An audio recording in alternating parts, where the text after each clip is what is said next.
The Health and Care Committee inquiry into prevention looked at vaccines. The last point I wanted to raise is the million-dollar question: are we ready for the next pandemic? The world is better prepared for the next pandemic, but I'm not convinced we are ready.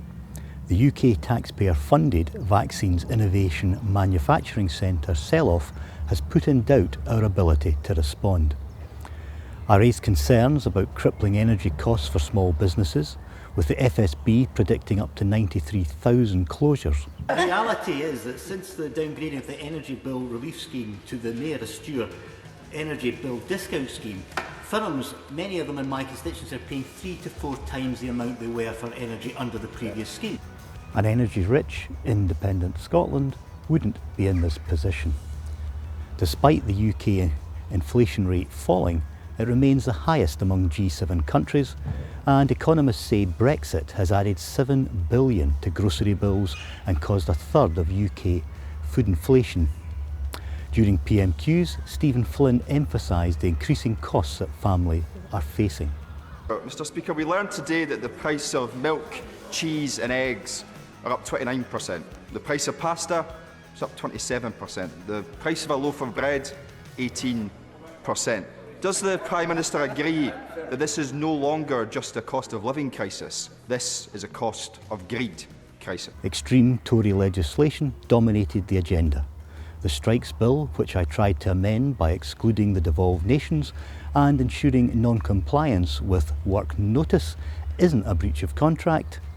This bill attacks workers and represents an unwelcome power grab encroaching on devolved areas. We must take control of workers' rights into our own hands.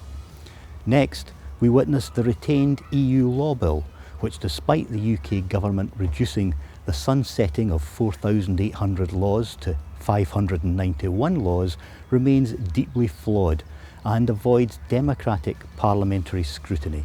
I oppose the government on this matter. Independence is our only path back to Europe. Scotland's independence campaign is in full swing, with local campaigning, upcoming independence papers announcements and a summer of activity and the SNP Independence Convention on June the 24th. Our efforts are inspiring others, as Ben Lake indicated on last week's iMatters live stream.